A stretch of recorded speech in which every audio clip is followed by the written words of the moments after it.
Hi again. This is January 27th, 2024. Johnny Nolan with Nolan Machines, LLC.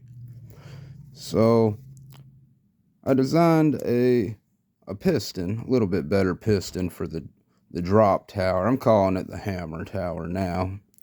We've got 45-degree wheels and also grooves to make it spin on its descent. Okay, instead of charging track wheels down or turning track wheels down the side of a tower, the track wheels are on the piston at a 45-degree angle to assist with the spin, and each one of those wheels is going to connect to a turbine. Okay, and that each turbine is going to charge a capacitor bank.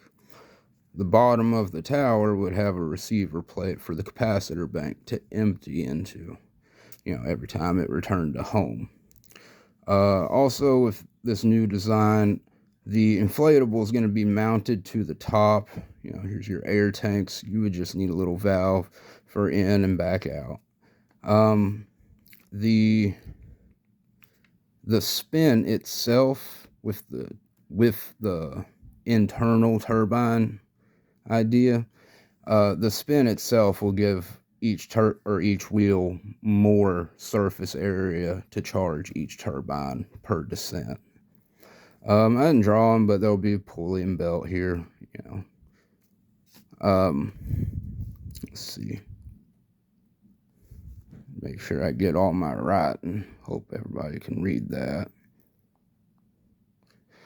So one of these by itself, raising and lifting, is not going to provide a constant output, but 10 or more, in time with each other could, and that would be a hammer plant, I guess. Also,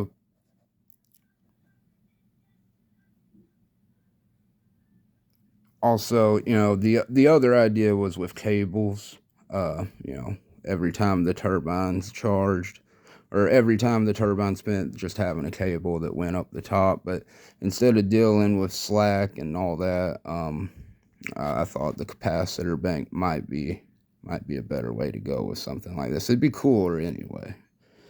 As long as the cylinder's filled with water or a liquid that's just more dense than the gas in the inflatable, you'll get lift for very little power. Very, very little power. And the drop will always make more power. The more drop, the better, Also, I thought about also from the top of the tower having bungees that went down and connected to it. So when it was deflated, it was still heavy enough that it sat on the bottom. But with the bungees, just a little bit of lift would start to lift. Just a little bit of inflatable would be able to lift it if it had the bungees attached as well. Anyway, this is January 27th, 2024, and proof that I may have just made perpetual energy. Thank you.